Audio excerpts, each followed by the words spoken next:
After being reborn, I set up a stall selling grilled sausages at the school gate. That night, a girl walked past me with great difficulty. Suddenly, countless bullet comments floated before my eyes. The older male lead is too fierce. The female lead can barely walk straight. Forced love plus office play. That's the forbidden flavor we crave. So thrilling. Is this when the female lead gets pregnant? The moment the wooden skewer pierced my index finger, I called out to stop the girl. Mia.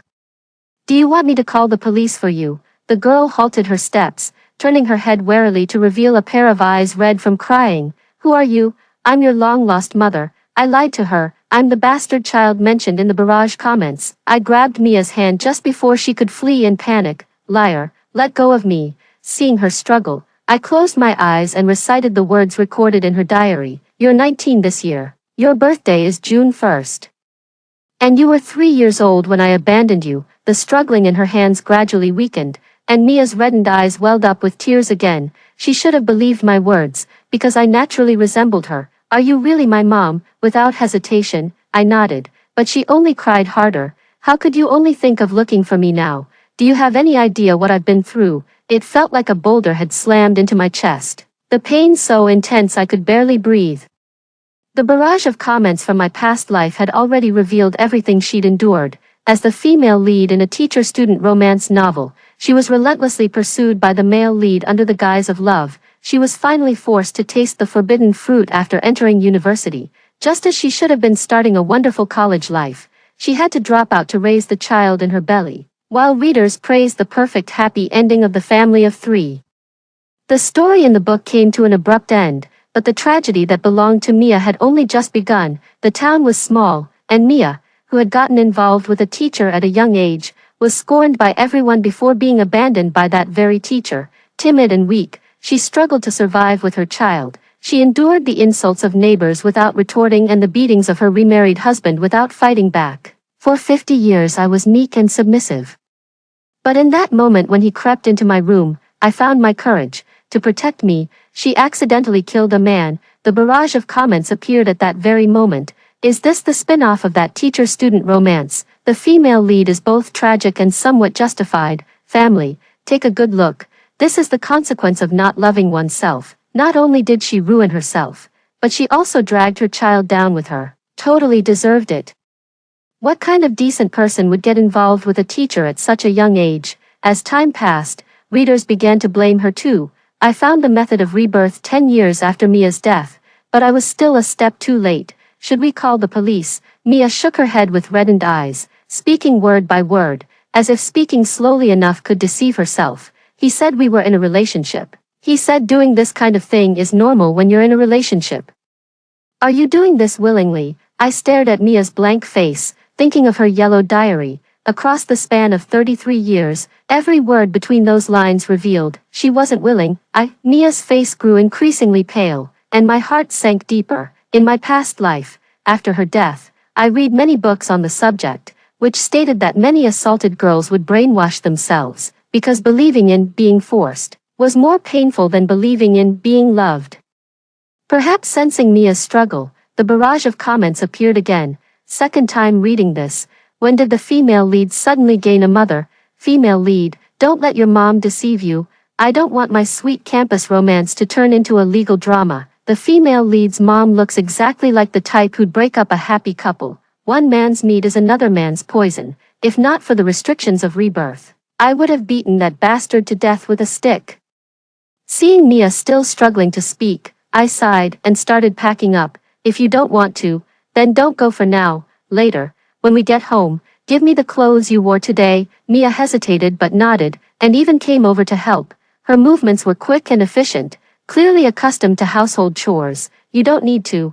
I pushed Mia away and said the words she had told me many times in my past life. When Mom is here, you don't need to do any work. A stifled sob came from behind, and the hem of my clothes hanging by my side was gingerly tugged. Will you stay with me forever? Instead of answering Mia's question, I bent down and pulled out a cake from the tricycle. Happy birthday. It's ironic that she lost her virginity on the most innocent of holidays. Something terrible happened today, but I hope you still have the courage to make a wish. Seeing Mia about to cry again, I quickly lit the candles and pushed the cake in front of her.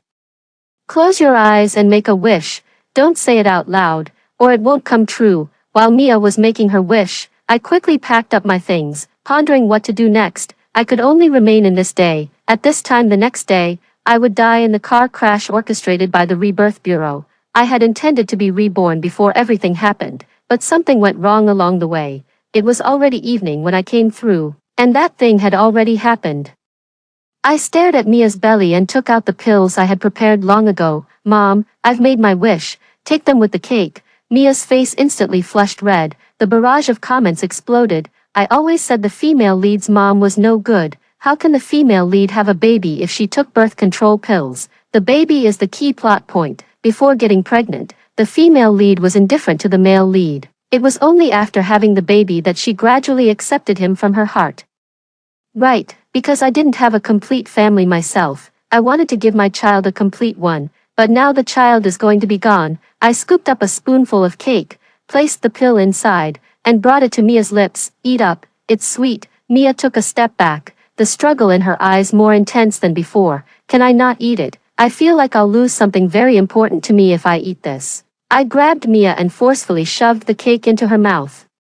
Only relaxing after watching her swallow it. This is the first thing I teach you. Nothing is more important than yourself, not even me. I went to Mia's place with her. Calling it a home would be generous. It was just a rundown rental in the urban village. Since I can remember, there were no maternal grandparents in my life. Later, I learned from Mia's diary that shortly after her mother abandoned her, her father remarried. With a stepfather comes a stepmother. She was kicked out of that home just as she started high school. So it's no wonder she was timid. Unlike me, she had no mother to protect her. Change your clothes first. In the cramped little room, I forced Mia to change her clothes in front of me. While she wasn't paying attention, I tremblingly captured traces of non-sensitive areas, even after holding back repeatedly. My eyes still reddened after putting down the phone. The female lead's mother's eyes are red with anger. Is she going to hit the female lead? Hit her, hit her. If she hits the female lead, it'll just give the male lead a chance to comfort her. That's exactly how it went in the novel Next Door. I kind of feel like the female lead's mother is actually heartbroken. Mom, I'm sorry. Am I embarrassing you?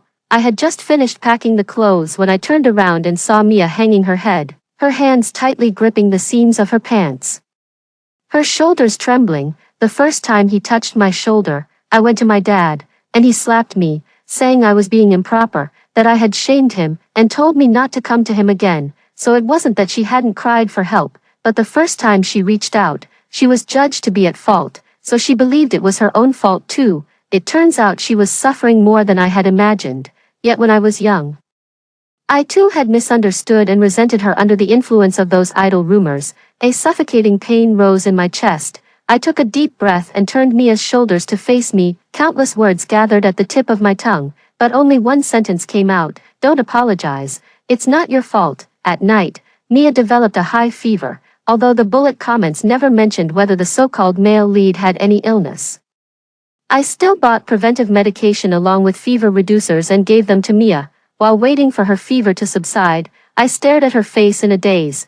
When I saw her today, I almost didn't recognize her. Though disheartened, she still carried a lively spirit with her ponytail and clean clothes. Yet in her past life, every time she appeared before me, she was hunched over, head bowed, like a broken flower. But she could have remained upright all along. Mom, I'm scared. Mia, burning with fever, suddenly murmured these words, tears streaming down her face uncontrollably, suppressing the sharp pain in my heart. I held her hand, thin, damp, and warm. How wonderful. It's a living Mia. Mommy's here. This time, it was my tears falling on my hand. So Mia is just like me. We both call for mommy when we're scared. In her previous life, after she died, I held her photo and called out for her for 10 years. But she never responded, before seeing those bullet comments in the previous life. My relationship with Mia was one-sidedly terrible. When I was young, I thought she had humiliated me because of those rumors. As I grew older, I began to dislike her timidity and loathe her tendency to make a fuss over trivial matters. I couldn't understand why she wouldn't let me go when she found out the classmate's home I was visiting had a single father, nor could I comprehend why, despite enduring domestic violence, she still couldn't bring herself to divorce. Merely muttering that a child shouldn't grow up without a father, Even more baffling was why she never allowed me to meet my biological father. By the time I finally understood, it was already too late. I went grocery shopping and made breakfast for Mia before she woke up. It was just a simple bowl of noodles, but it made her so happy her eyes turned red. "Mom, your noodles are so delicious." I raised an eyebrow with a smile, briefly feeling proud to show off in front of Mia.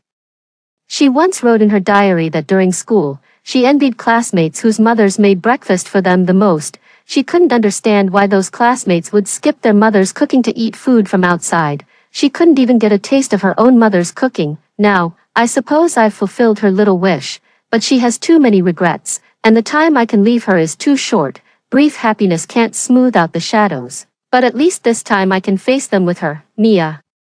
"I'll go to school with you today." Mia remained silent, yet the barrage of comments began to clamor. Is the female lead's mom about to cause trouble? What right does she have to cause trouble? She ignored the female lead for over a decade, and now that the female lead has finally won the male lead's love, she shows up to stir trouble. I bet she's just after money. +1, in the story next door. The father who disappeared for years only reappeared for the compensation money. When she takes the money and leaves without a second thought, won't the female lead be left alone to face all the gossip? By then, she might not even get the little love the male lead had for her. It's clear the comments have quite a few opinions about me, but I still can't help but wonder, can such twisted love even be called love? Taking advantage of their status and position, they offer a little sweetness to a love-starved child, only to demand a lifetime in return. That is not love, it is insatiable usury. Seeing Mia unresponsive, I grew anxious. I have less than a day left. I will use this day to teach her how to fight back, to teach her to love herself, to teach her to live bravely no matter what happens. The prerequisite for achieving these is her willingness to take the first step. Actually, I'm really scared. I'm afraid if it blows up, everyone will say it's my fault. It wasn't until I urged her for the third time that Mia finally spoke, trembling. I told my best friend about it before. She comforted me at the time, but the next day she ignored me. When I went to her again, she said I was overthinking it. She said Teacher Max is so handsome and his girlfriend is so pretty. How could he possibly be interested in a bean sprout like me? She even said I was just fantasizing. By the end, Mia's head was almost hanging under the table, her voice breaking into sobs. What's going on? The male lead has a girlfriend. What is the female lead then? A mistress? The other woman? No, she's a victim. The female lead is a victim. The barrage of comments instantly fell silent. It was as if these spectators had only just realized that the so-called male lead actually had a girlfriend. Don't be afraid. I stepped forward and held Mia's hand, countering each of those hurtful words one by one. If it makes you uncomfortable, that means they've crossed the line. Character has nothing to do with appearance. You're not a bean sprout, you're a flower waiting to bloom. It was his fault for trying to force growth where it wasn't ready. Mia sobbed and threw herself into my arms, like someone lost for a long time finally seeing a signpost. Don't be afraid even if it blows up, even if everyone says it's your fault, don't mind them. Because I know you're not wrong, and you must remember you're not wrong. As long as you know you're not wrong, no amount of ink can stain your clothes. I held Mia tightly, trying to convey a bit of strength to her. The barrage of comments appeared again at this moment, as if a whole new group of people had suddenly taken over. Is this what a mother is? No matter how others see you, a mother will support you unconditionally. I want to cry. Don't be afraid, female lead.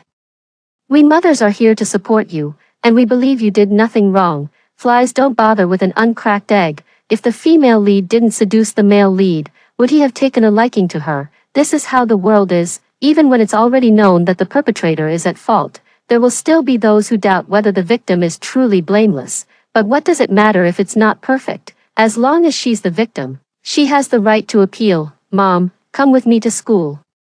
With you by my side, I'm not afraid anymore. As if to ease the tension, Mia kept talking a lot along the way. Mom, how did you know this happened to me? I've been quietly observing you for many days. Yesterday, I noticed something was off, so I guessed. I lied without changing my expression, and luckily, Mia didn't suspect anything. Mom, why didn't you come to me earlier? I recalled the words Mia used to comfort herself in her diary and repeated them with my head lowered. At first, life was really hard when I went to work in another city. Later, when things got a little better, I was afraid you'd blame me and didn't have the courage to come see you. I turned my head and caught sight of Mia's reddened eyes, then looked up and spoke again with a smile. But now I just couldn't bear the longing anymore, so I came to see you. 10 years is too long. I truly can't hold on any longer. So I traded the remaining 30 years of my life for this chance at rebirth.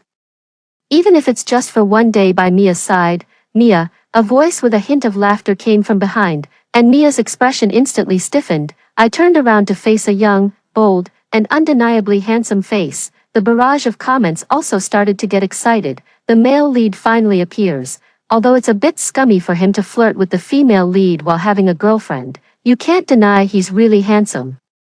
Isn't the male lead just relying on his good looks to deceive the female lead? What's the use of being handsome? Still a scumbag. Agree with the above. The more I think about it, the angrier I get, judging by the timeline. When he first approached the female lead, she was still a minor. His hand hanging by his side suddenly clenched into a fist. The next second, a fist swung toward Max's face. Scum, I've wanted to hit you for a long time, probably concerned about his image. Max never fought back, only frantically dodging. By the time security pulled me away, he had already taken several punches from me. Mia, what's your relationship with this auntie, and what do you mean by this? Max didn't dare to provoke me, so he turned his hostility toward Mia. It happened to be the morning rush hour for school, with students coming and going everywhere. All kinds of gazes kept sweeping over Mia. Her body visibly stiffened, and her hands began to tremble slightly. Mia. What's all this about? I admit I criticized you a few times yesterday for not paying attention in class, but that's no reason for you to bring in outsiders to beat up your teacher. Even though I already knew from my past life how shameless Max could be, his attempt to turn the tables still left me fuming with anger. It was clearly him who had previously tried to force himself on Mia without success. And now he was using her declining grades as an excuse to harass her.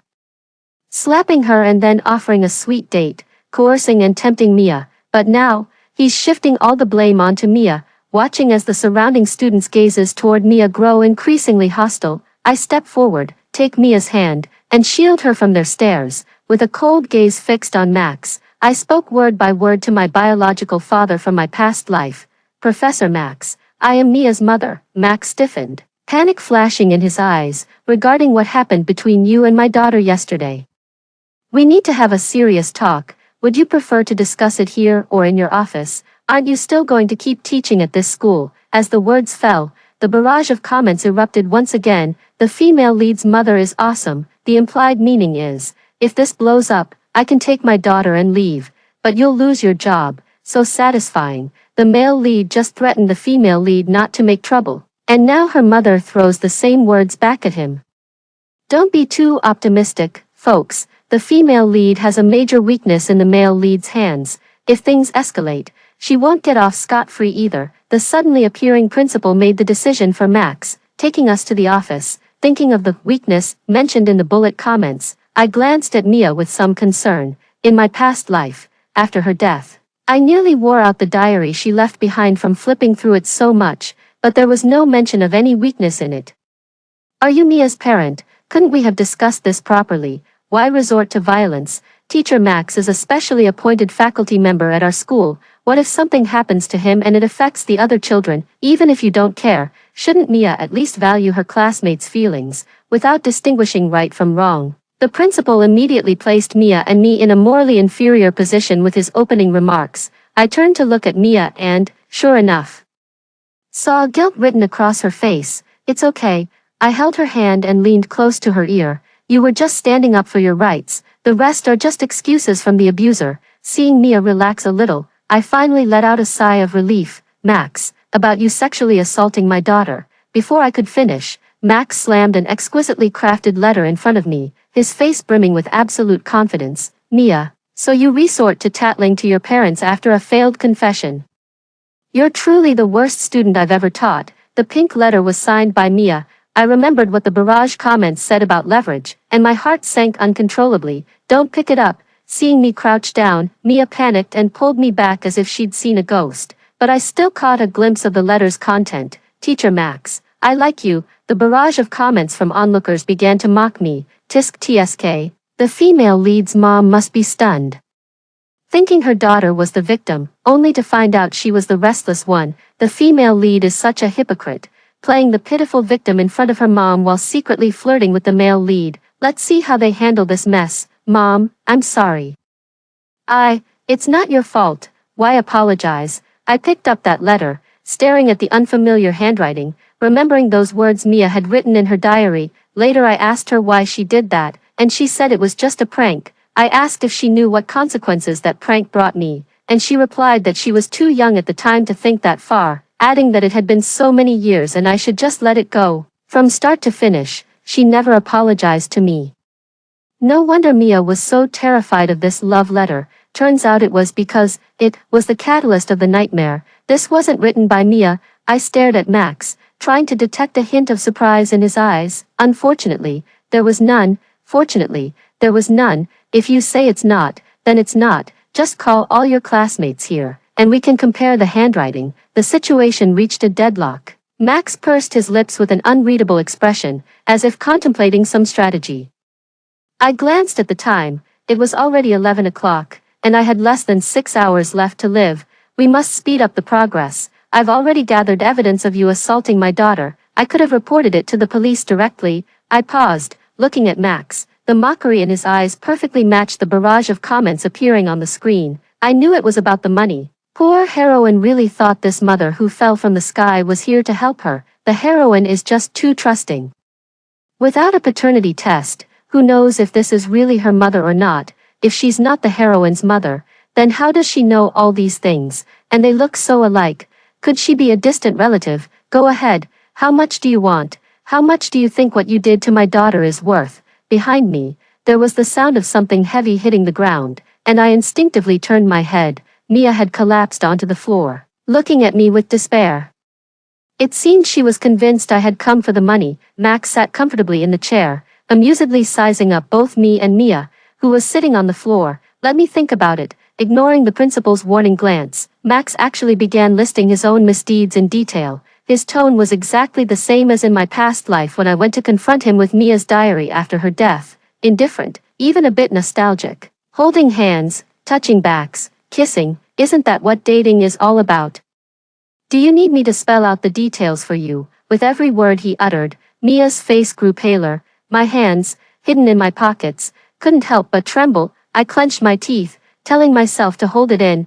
Are you two in a relationship? I asked Max, but kept my eyes fixed on Mia's retreating figure. I'd set the stage so carefully, plunged her into despair once more, all just to make her take this step. Of course, no. A faint voice came from beside my feet. The seed sown in the cliff finally took root in despair. This isn't a relationship. You forced me into it. Mia glanced at me expressionlessly, pushed herself up from the ground, and walked toward Max with slow but determined steps. I don't agree. So you threatened me with graduation. You figured out I have no parents to turn to, that I'm introverted with no friends, that I'm timid with nowhere to appeal. That's why you keep pushing me again and again. You say we're in a relationship.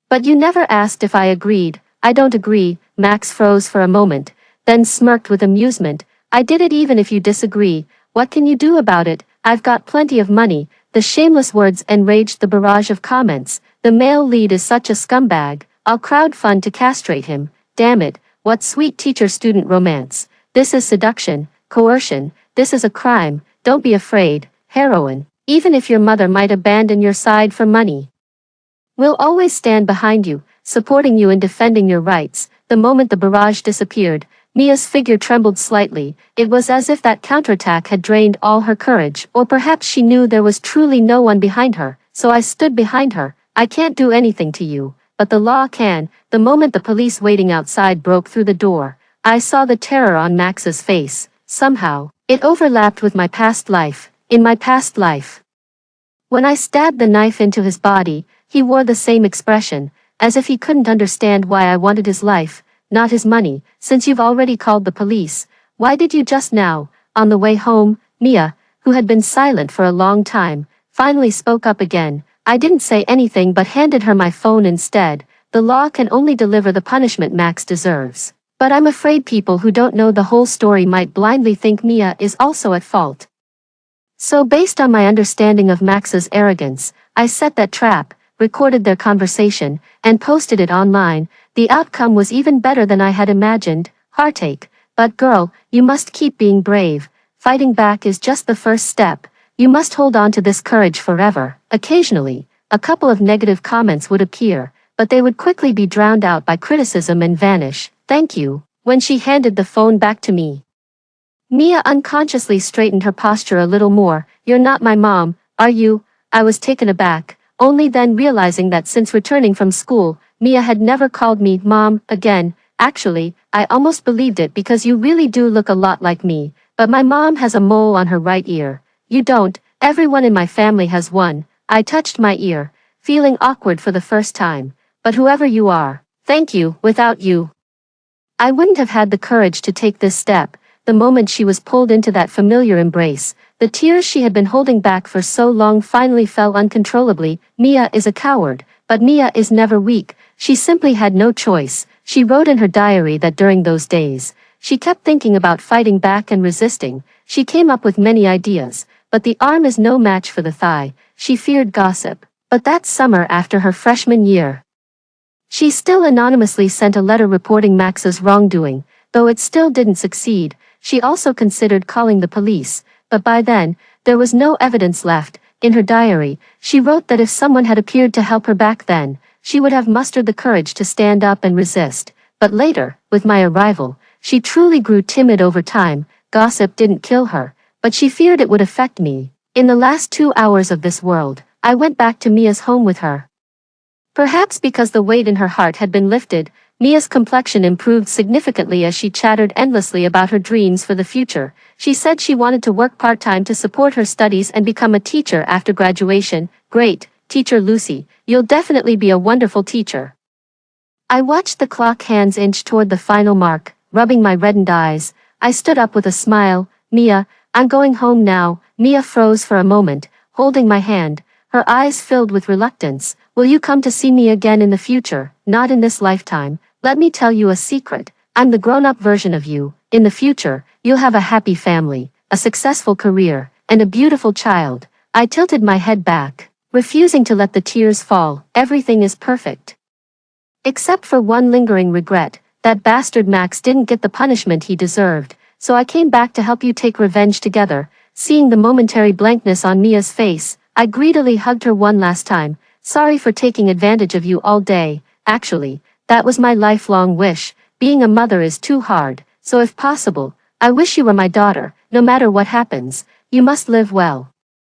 The difficulties are only temporary. Your future will truly be wonderful and full of happiness. The moment the clock struck the hour, I let go of Mia and ran out the door. The moment the car crashed into me, the barrage of comments appeared again, but before I could read them clearly, I lost consciousness once more. Guys, case solved. She's the female lead's daughter. I heard this novel originally had an extra chapter, but it was too tragic, so the author deleted it.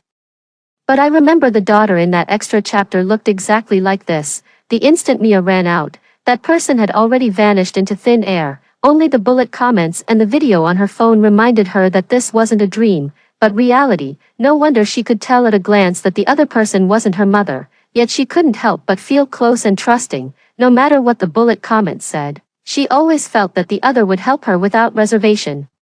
So it wasn't her mother after all, it's a daughter. Mia thought of the wish she made on her birthday. That was their first meeting. She handed her a cake and said that what happened today was terrible, but she hoped she still had the courage to make a wish. Mia sized up the woman's tattered clothes and weather-beaten face. With closed eyes, she made her first wish in life. I feel like she's had a very hard life. I wish to be her mother in the next life, and I will definitely love her well. Mia opened her eyes, touched her little belly, and burst into tears. She personally fed her that piece of cake wrapped around the pill, belatedly realizing that bite of cake was bitter, so the meaning behind "nothing is more important than yourself" was, as long as Mia could be happy, it wouldn't matter if she ceased to exist. That person left, and the barrage of comments never appeared again. Mia's once closest friend came to her, apologizing for the prank they'd played back then. Mia did not forgive. Max was sentenced, of course. There were also whispers surrounding Mia, saying that flies don't land on an uncracked egg, or that it takes two to tango. Mia raised her hand and slapped the person, asking if that was loud enough. Later, after graduation, Mia went to work at a school in the north. On her first day at work, Mia saw her real mother at the school. She looked very much like her, with a mole on the side of her ear, in the same spot as Mia's. She was also there to drop off her own daughter for school. To her, Mia was a thing of the past. Not all mothers love their daughters. Mia had long understood this truth, yet she couldn't help thinking of the child who had personally strangled her own life. Later, during one of Mia's volunteer teaching trips to the mountains, midway, the car broke down. Mia found the scenery quite beautiful and looked around. Suddenly hearing the cry of a baby, Mia stepped forward and froze in place.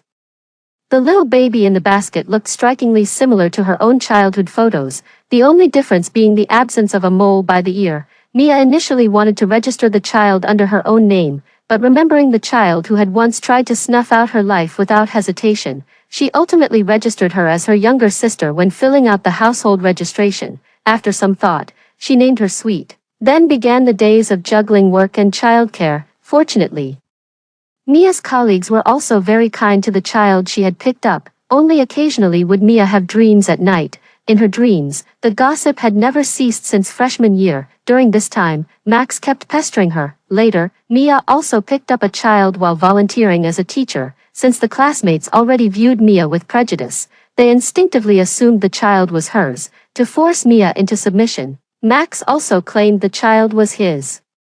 Mia was forced to drop out of school and began raising the child. A few more years passed, and Mia finally broke free from Max's harassment. Mia got married through an introduction by someone else. Married life was a complete mess, but she thought her misfortune stemmed from not having a complete family, so she chose to endure, until that person actually started making inappropriate advances toward their child. Angry Mia raised the knife. When she woke up, Mia was in tears. The tiny baby struggled to lift its hand and wiped them for her, and spoke its first words in this lifetime. Sister, after hearing the first story above, what are your thoughts? Feel free to share your opinions in the comments section. Next, let's continue to see another similar story. The system told me to conquer the villain. I set my sights on his 6-year-old son. Isn't the younger one easier to win over than the older? Gazing at the child's cold, expressionless face, so similar to the villain's, I smiled gently and coaxed, "Here, big sister has some candy for you. Oh dear, how did you fall? Don't cry, let big sister hold you. Come, sit on big sister's lap, I'll feed you." Later, the little ones stood at my bedroom door dragging their small blanket, eyes shyly avoiding mine. "Can I sleep with you tonight?" I was pleasantly surprised and touched. "Come here, let big sister hold you to sleep." The next second, the villain suddenly appeared, his eyes dark and icy. He swiftly grabbed our son by the collar and tossed him out the door. "Sleep by yourself, you're too old to act cute at your age. You know that, I'm a kindergarten teacher, changing diapers for kids every day." So when the system dragged me into rehabilitating the villain, I was so happy I wanted to compose a poem. But the moment I saw the villain Leo's face, chilling to the bone, gloomy and terrifying, I regretted it. The system urged, "Go on." "Aren't you a teacher?" I said pitifully. "I'm a kindergarten teacher. The phrase I say most every day is, 'Little mouths, close them.' How do you expect me to use that to win over the villain?" The system scratched its head. That does make sense." Suddenly, a little boy who looked about 6 or 7 years old, carrying a backpack, burst into our view. His eyes were half lowered, his expression cold and indifferent, a slender shadow cast on the ground, stretched long and thin by the setting sun. "It's Carl, the villain's son." The system suddenly spoke up. I was shocked. "The villain already has a wife and son, and you still want me to pursue him? Are you out of your mind? What kind of talk is that? Do you think I'm that kind of person?" The system paused, its voice turning somewhat somber. "The villain's wife suffered a massive hemorrhage after giving birth 6 years ago. Despite efforts to save her, she passed away after 3 days of struggle." I covered my mouth, my heart aching with sorrow. "Then he's never had a mother since he was little." The system held me back. "No need to feel too bad. He's the son of the villain, emotionally stunted from childhood, cold and indifferent. Right now, he's just a little antagonist." Just as we were speaking, a kitten suddenly darted out from the grass, crouching at the little villain's feet. It frantically rubbed against his pant legs, trying to win sympathy in exchange for some food. The system tensed up. "Oh no, why did it have to be Carl? This is going to end with the cat being kicked 10 miles away." Indeed, Carl glanced down at the kitten, his brows furrowing, his cold, pale face filled with impatience. disgusting. With that, he raised his foot, my heart tightened.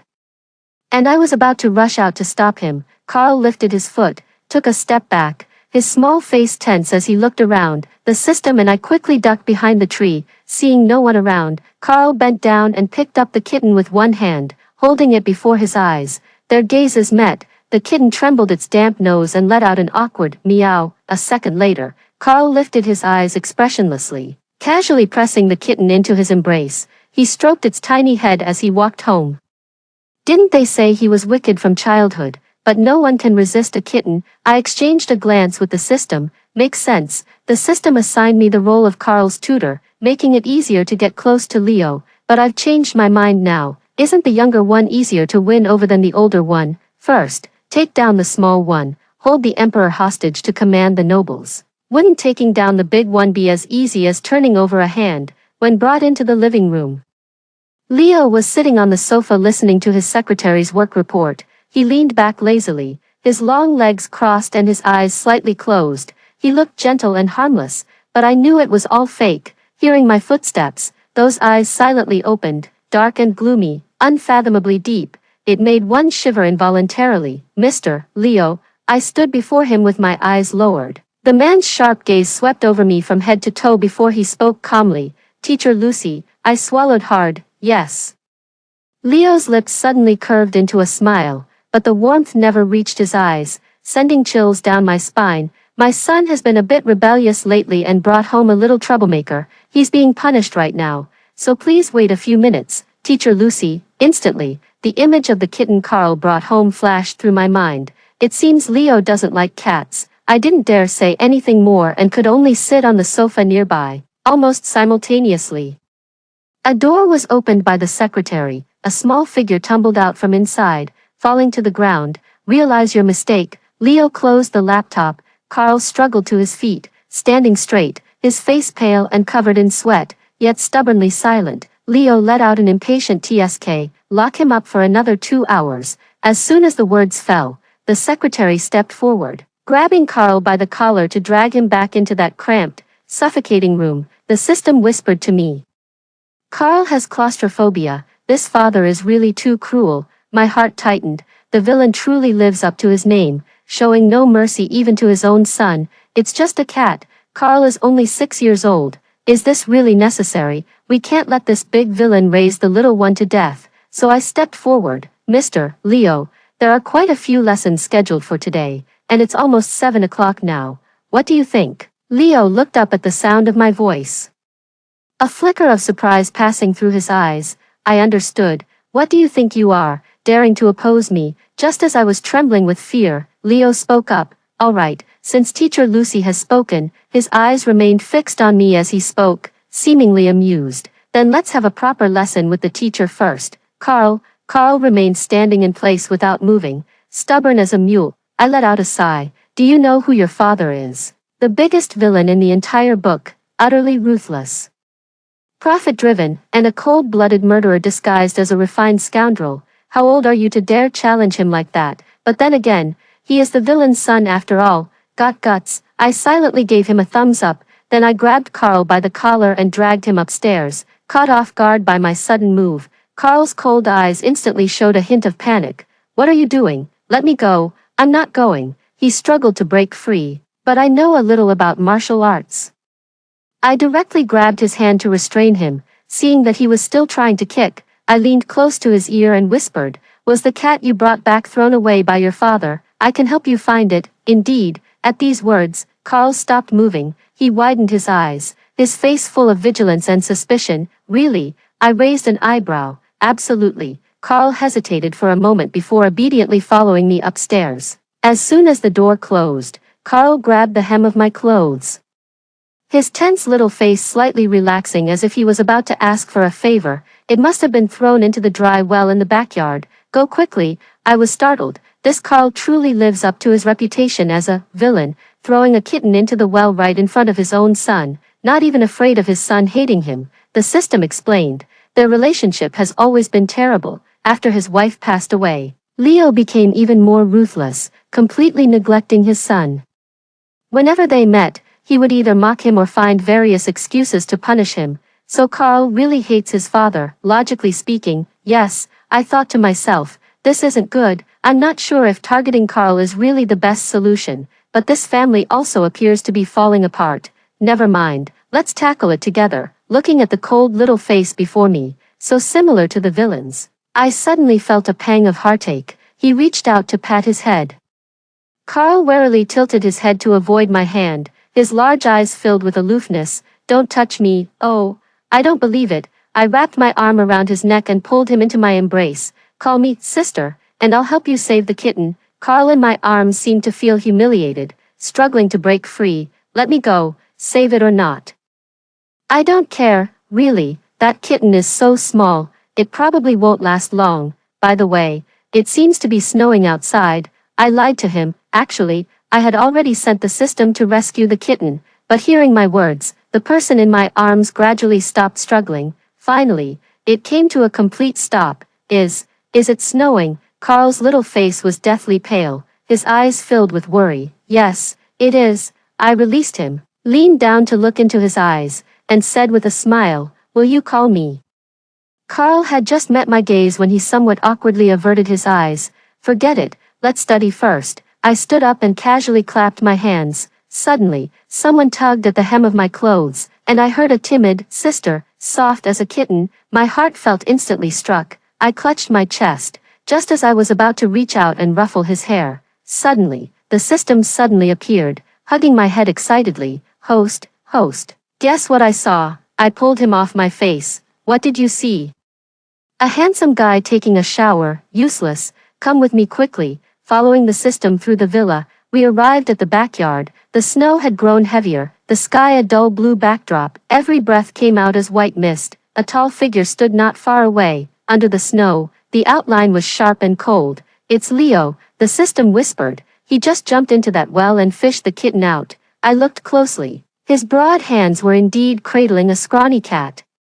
His originally gloomy and indifferent face now appeared unexpectedly gentle in contrast with the kitten, and that well, the system said, although the well is dry, it's several meters deep. No wonder Leo, such a fastidious and meticulous person, had several mottled stains on his black coat. I vaguely felt like I had stumbled upon something extraordinary. Wait, if it's several meters deep, wouldn't the kitten be completely dazed from the fall? The system shook its head. I just went invisible to check and found there was actually a layer of dried grass spread underneath, so the kitten didn't suffer any harm at all, the system added. Moreover, he waited until all the bodyguards and secretaries had left before jumping down to retrieve it. This means Leo didn't want to be discovered by others, let alone allow his son to find out. Why is that? To maintain his persona in front of his son. I looked at the biggest villain in the entire book. He was bending down to place the kitten on the ground. The kitten, having lost its warmth, clung to his pant leg and wouldn't let go, meowing incessantly. Leo paused for a moment, then helplessly took off his coat, crumpled it up, and stuffed it into a small nest that had been prepared nearby. Then he placed the kitten inside. No, I remember that coat was probably from Balenciaga or maybe Gucci. Are you just going to be a cushion for the kitten like that? Rich people are so generous.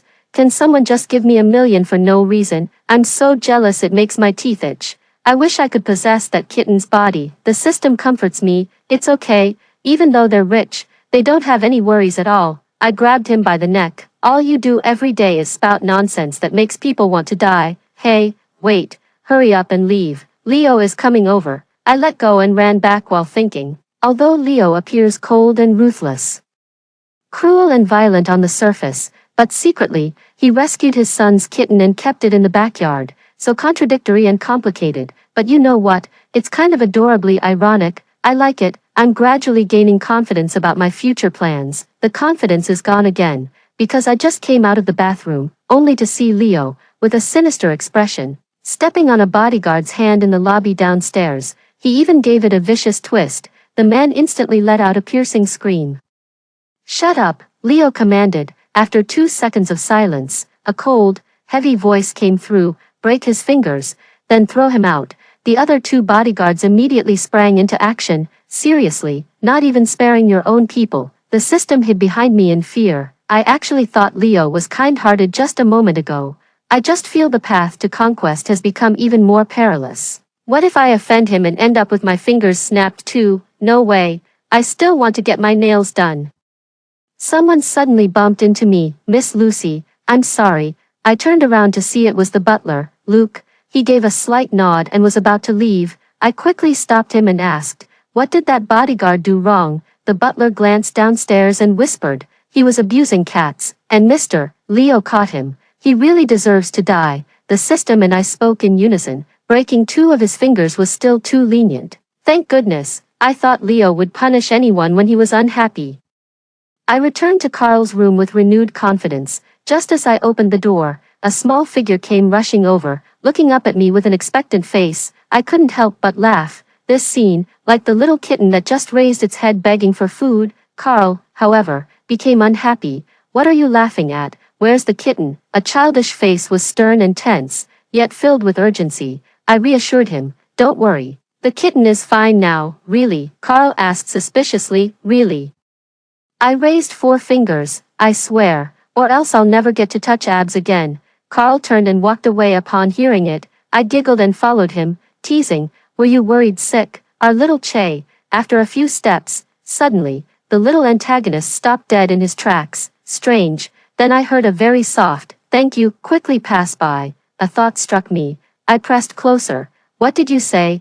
I couldn't hear. Carl paused his movements. If you can't hear it, forget it. I went up and wrapped my arm around his neck. Were you saying, thank you, sister? It's fine, as long as our little Che is happy. Carl frowned and wriggled out of my embrace. I wasn't, don't hug me. With that, he walked over to the table, but moving in sync with hands and feet. The tips of his ears were so red they seemed about to drip blood. I laughed so hard I couldn't straighten up. After finishing the lesson, my mouth is parched from exhaustion. I flopped straight onto Carl's bed, so soft. Is this a Simmons mattress? Carl saw me lying on his bed. His face flushed slightly as he shook his head. Custom-made abroad. Seems I was being narrow-minded. How could someone like me, earning a monthly salary of $3,500, possibly recognize the brands the wealthy use? I was just lamenting in frustration. Carl hesitated for a moment and said, I can ask Leo to book one for you, without a second thought. I nodded eagerly. That's so much trouble. Great, great, wait. What did I just hear? Did you just call your dad what? Carl said nonchalantly, Leo, of course, how bold. Both the system and I clicked our tongues in admiration, like father, like son. He even called him by his full name. No wonder his father couldn't stand the sight of him every day. The door suddenly creaked open. Miss Lucy, it was Leo's voice. Come in. The door opened. Leo walked in, his brow bone distinct and profound under the light, his eyes as deep as the night. Class is over. I had already straightened my clothes and was standing to the side. Yes, seeing how he had just held the cat and punished the abusive security guard, my fear of him had diminished significantly. Speaking also became much easier. At least he's not a blindly murderous villain. He can still be reasoned with. Classes in finance, economics, and computer programming are about to start. Come over here. Wait, what classes? This definitely isn't directed at me. I followed Leo's dark gaze. I noticed Carl had been sitting with his back to his father, his neck stiff, his posture stubborn. When his father called him, he didn't turn around, just coldly said, got it. Leo didn't indulge him at all. He closed the door and was about to leave. I quickly stopped him. Wait, Mr. Leo. What's wrong? Leo narrowed his cold eyes. I braced myself and met his sharp, hawk-like gaze. It's already 10 o'clock now. After finishing those economics classes you mentioned, it'll probably be midnight, right? After washing up, Carl won't get to sleep until 1 a.m. So what? Leo crossed his arms, leaning against the doorframe with deep, inscrutable eyes. Then what time does he usually wake up? 6:30. I took a deep breath and patiently explained to him, counting on my fingers.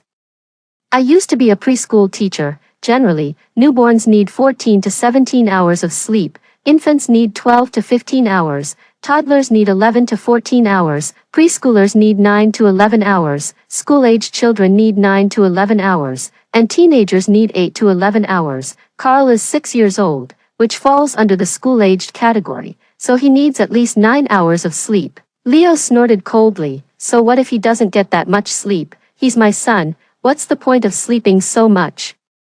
He might as well get up and study more so he can help with my company sooner. What a psycho. He's only 6 years old. Are you trying to kill him? Do you even know how to raise a child? Do you think he's a robot or something? Screaming internally but maintaining a calm smile on the surface. Actually, if a child lacks sufficient sleep, their abilities in reading, arithmetic, reaction time, and spatial cognition will all decline. Leo scoffed dismissively.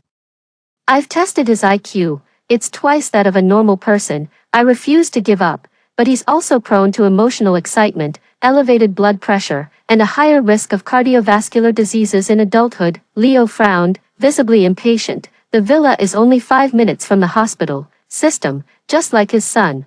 Stubborn as a mule, me, that's turning the world upside down. After pondering for a long time, I finally managed to come up with another line. It'll even affect your height. This time, he didn't argue back. The air fell silent for a few seconds. Leo responded with a faint, The system pulled up a screen. Host, you've hit his sore spot. Carl is indeed 10 centimeters shorter than average kids his age, with delayed development, due to being picky with food. He's malnourished and underweight. Leo is at his wit's end. He's almost worried sick. I secretly rejoiced.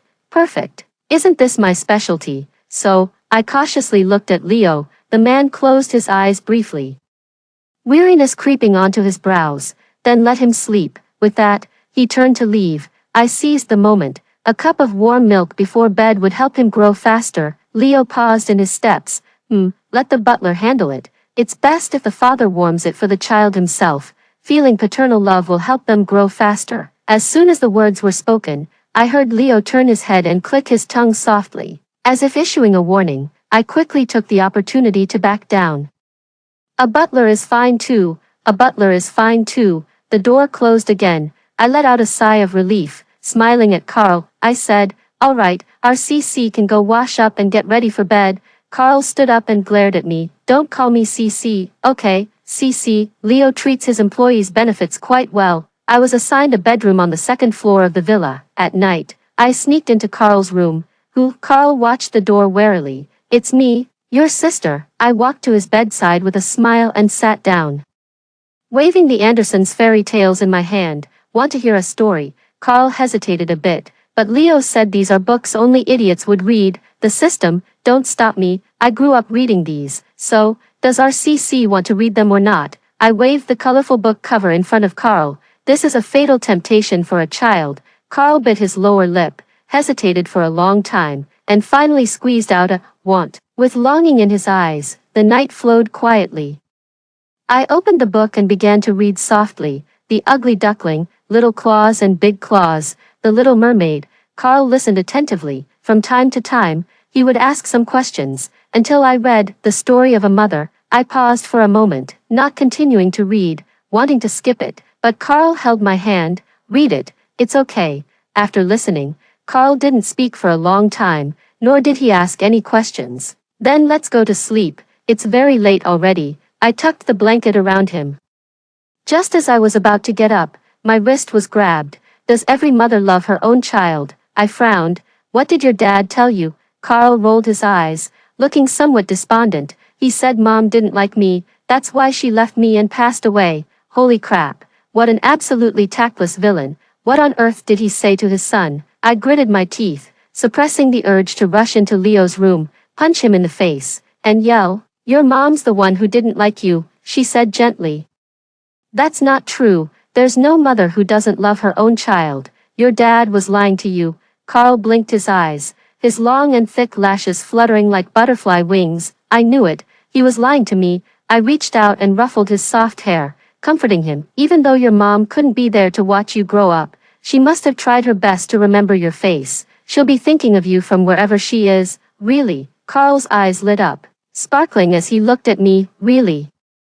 I tucked him in, hesitated for a moment, then kissed his forehead. Sleep tight. Before going to bed, the system reminded me that tomorrow was Leo's birthday. I jumped up from the bed. Why wait until I'm dead to tell me? The system held me back to explain. But Leo never celebrates birthdays. Why? He doesn't celebrate any holidays. Mid-Autumn Festival, Dragon Boat Festival, Spring Festival. He thinks those are just for poor people with too much time on their hands. Once again, I who eagerly anticipate every holiday, became the unintended target, but I glanced at the snow fluttering outside the window. Is it really unnecessary, or is it because no one is there to celebrate with him? All these years, the great villain was decisive and invincible in the business world. Everyone at the banquet table flattered and congratulated him, celebrating his successful takeover of the rival company, praising his unrivaled reputation that shook City A. Yet no one would wish him a happy birthday, not even his own son. When father and son met, only hatred filled their eyes, let alone exchanging a simple holiday greeting with a smile on an ordinary festive day, because it's too pretentious. It doesn't match the persona he's crafted for himself, as if saying even one word would lower his status, making him no different from those ordinary people immersed in sentimental warmth. Leo doesn't need that, but his son does. He shouldn't become another heartless villain. He just doesn't have a mother, but that doesn't mean he doesn't need love. So the next day before class, I found Carl. Do you want to improve your relationship with your dad? Carl frowned slightly, his delicate and fair little face turning away. No need. He doesn't like me anyway. Maybe your dad actually loves you very much, but he just doesn't know how to express it. Impossible. Carl looked at me, his long, fluttering eyelashes trembling with emotion. He even threw my cat down the well. I placed a hand on his slender shoulder and met his gaze calmly. Actually, that day, it wasn't me who saved the kitten. Then who was it? Your dad, Leo. Carl paused for a moment, a flicker of surprise and confusion flashing in his eyes, but it quickly turned to determination. Impossible. Fine, don't believe me. I was just thinking that since it's your dad's birthday today, maybe the two of you could bury the hatchet. I pretended to be nonchalant, secretly observing Carl out of the corner of my eye. He hesitated. After all, even the son of a villain is a child who needs love. But telling him that someone who has always been strict and taciturn with him loves him would make anyone skeptical. Now, all that's needed is to wait. Afternoon. While I was stealing a bite of red wine braised steak in the kitchen with the system, a figure suddenly appeared behind me. I patted my chest, nearly choking. I was just testing if it's cooked. Absolutely not. Carl interrupted me. It's fine, you can have it if you want. I won't tell them, then. With a hint of struggle and faint concern on his face, he added, is this really okay? What? I was busy stuffing meat into my mouth. Well, he lowered his head to look at his toes, his tone somewhat unnatural. We buried the hatchet. I froze for a moment, then the corners of my mouth lifted. Didn't we wait for it? I wrapped my arm around his shoulder and pulled him into my embrace. Really, don't be afraid, I'm here. The warmth between us kept rising. A big heart and a small heart beat simultaneously. Carl doesn't seem very accustomed to physical contact. Blushing, he pushed me away and said in a disdainful tone, who's scared? It's just celebrating Leo's birthday, isn't it? Fine, I'll be waiting then. I pinched his chubby little cheeks. Seems like he's been putting on some weight lately. They're very satisfying to pinch. Carl had Aunt Jane prepare a table full of dishes. He even personally made a fruit cake with me, in the process. His arm was accidentally cut by the sharp blade of the mixer, but Carl was full of energy. After a simple bandage, he continued stirring without a care, until the last cream flour bloomed on the somewhat roughly made cake. Carl took out another small plastic figurine and placed it on display. It was a pair of big and small kittens snuggled tightly together, very much like the two of them, father and son. Carl had asked me to buy it for him outside, setting the dishes on the table.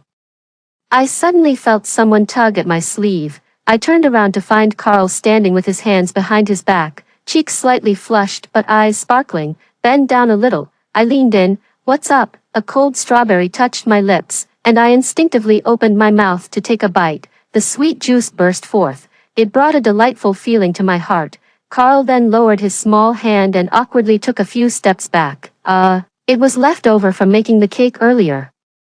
Would be a waste not to eat it. Of course I knew what he was thinking, and at that moment, my heart felt sweeter than strawberries. Then thank you, CC. Carl awkwardly finished speaking and ran off to the kitchen, even though the kitchen was already tidied up. But I didn't expose him, only feeling a sense of pride as if watching a child grow up. 8 p.m. All the lights in the villa were turned off. Carl and I hid to the side, each holding a party popper.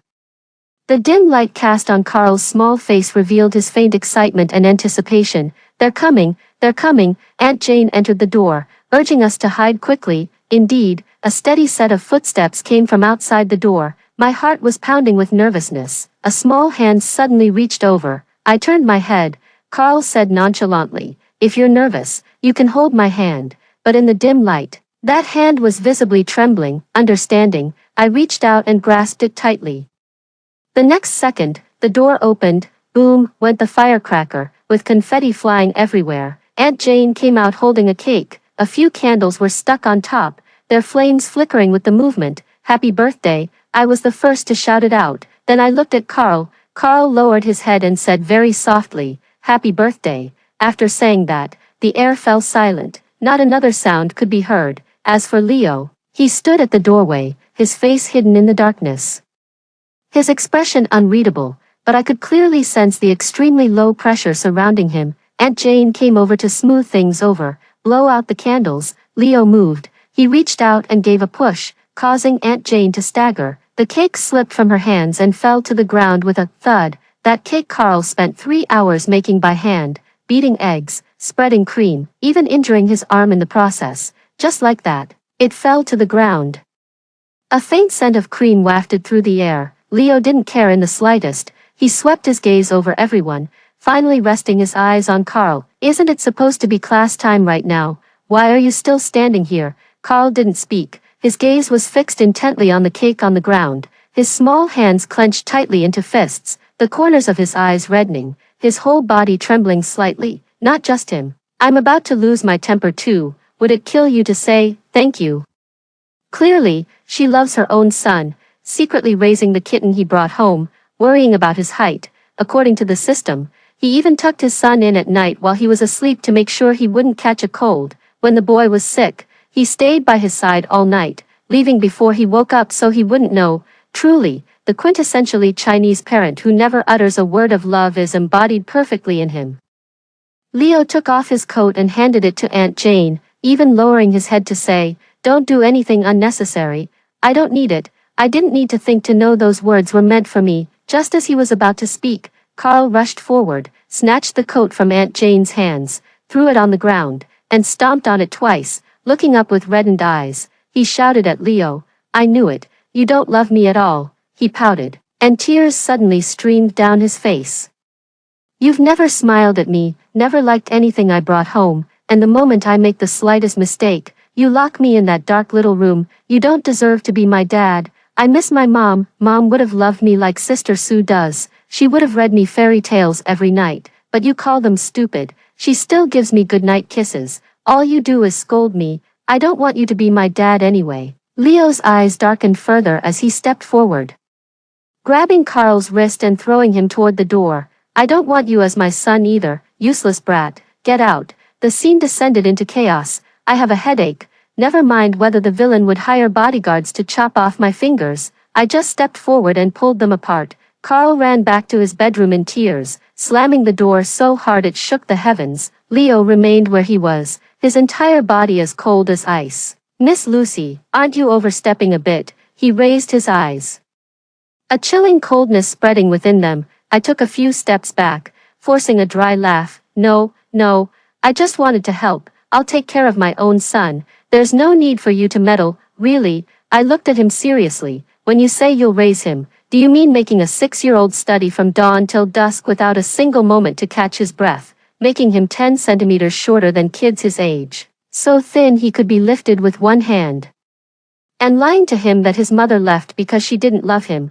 Do you know he cries under the covers every night? Do you know that despite how you treat him, he still waits by the windowsill every day for you to come home?" System, exactly. The more I spoke, the angrier I got, almost jabbing my finger at his head. Leo closed his eyes. When he opened them again, his once broad and straight back seemed to have slumped slightly. He didn't know how to refute me, because everything I said is the truth. He twitched the corner of his mouth and spoke in a low voice. "I want him to endure more hardship now so life will be easier for him later." Hardship? What kind of suffering education is this? Did you sign him up for some hardship VIP package, weekly early access to suffering? What a child needs most is encouragement and praise. All you're doing is making him hate you. Leo's fingers trembled slightly by his side. He turned his head away, refusing to admit it. I didn't expect him to like me either. Bullshit. I took out my phone and showed him the photos. Then why did you do all these things? These were all photos the system had secretly taken during this time. There's one where Leo scratches the kitten's belly, another where he secretly tucks Carl in, and yet another where he buys loads of clothes and toys but has the butler say they're from him, despite hating sweets. He still buys plenty of desserts for his son who loves them. There are many more, all are facts of his secret love, and also the fact that a big villain refuses to admit he yearns for family just like any ordinary person. Leo's head finally drooped down. The system clung to my shoulder. You're really bold, host. I was afraid he'd have his bodyguards drag you out and chop you up. I pressed my trembling legs. Not too bad. After a long silence, Leo raised his head again. A glimmer of light appearing in his eyes. Then what should I do now? I stepped aside to make way for him. Now, apologize to your son. Impossible. Leo blurted it out without a second thought. Why does this feel so familiar? Truly father and son. Fine, then let your son keep hating you. Leo paused for a moment, then looked up toward the bedroom on the second floor, seemingly hesitant and conflicted. A few seconds later, he walked back to the pile of cakes and bent down to pick them up. Only some cream remained on the cake paper. Suddenly, he seemed to see something. His gaze flickered. He quickly reached out and picked up the object. It was the plastic accessory of that big and small cat. He held it in his hand and stared at it for a long time. Finally, as if making up his mind, he walked up the stairs. System, pull up the synchronized video for me. In the small, dimly lit bedroom, Carl was buried under the covers, crying, his eyes swollen, shivering uncontrollably. He heard the door being knocked but paid no attention, until Leo opened the door and walked in. Carl, he hesitated and said. Carl froze for a moment, not even looking as he shouted, get out, I hate you. Leo gripped the doorknob tightly, then let go. I'm sorry. His voice was very soft, yet crystal clear. Thank you and Teacher Lucy for the birthday gift you prepared for me. He continued, I really like it. This is the first birthday I've ever had. As soon as the words were spoken, Carl lifted the blanket and sat up. He wiped the tears from the corners of his eyes and looked at his father, who stood by the bed, sincerely apologizing to him and even saying thank you. He could hardly believe his ears. In his memory, this is the first time. Seeing Leo lower his head, he felt an inexplicable surge of sour emotion in his chest, so he spoke up. It's okay, Dad. As if feeling his words weren't clear enough, he added, I forgive you. Leo gave me a raise. He even let me sleep next to Carl's room. He said it might be karma, making him lose his wife and Carl lose his mother. He has now turned over a new leaf and no longer participates in those violent, gray area projects. He even made time to attend his son's first grade parent-teacher meeting. When he brought Carl to the backyard, the little orange cat pounced and clung to Carl's pant leg. Carl looked up in pleasant surprise, gazing at Leo with eyes full of gratitude. Thank you. Leo curled his lips into a smile. It was the first genuine smile since his wife's passing. Nighttime, after telling Carl the story, I returned to my bedroom, just fell asleep. The door was knocked. Carl stood at the door of my room, dragging his little blanket, his eyes darting away. Can I sleep with you tonight? I was pleasantly surprised and touched. Come here, let your sister hold you while you sleep. The next second, Leo suddenly appeared, his gaze dark and icy. He swiftly grabbed his son by the collar and tossed him out the door. Sleep by yourself. You're too old to be acting cute at your age. You know, Carl pouted. Fine, I won't sleep then. There's no way I'm sleeping with you anyway. The 5th month since arriving here, the system told me the favorability points were maxed out, and I could go back now. It was late at night when I was about to leave, and I entered Carl's room. Looking at that peaceful sleeping face, I suddenly felt a bit reluctant to leave. I placed the red scarf I had prepared by the bedside and pulled the blanket up a little for Carl. Just as I was about to get up, a small hand grabbed my collar. Seemingly unconscious, Carl murmured in his sleep, Sister, don't go. My heart trembled. I leaned down and kissed his forehead. Goodbye, little villain. Grow up well. When I went out, I saw a figure leaning against the railing. It was Leo. He stood with his arms crossed, quietly watching me. Are you leaving? I nodded without asking how he knew. Some things, if you dwell on them too much, you can't let go. Leo's eyes were pitch black. Can't you stay? What? Leo turned his head away. I mean, goodbye, and, thank you. The system clung to my leg. Do you really have to go, host? I could actually stay with you too. I patted his shoulder and said regretfully, I have to go.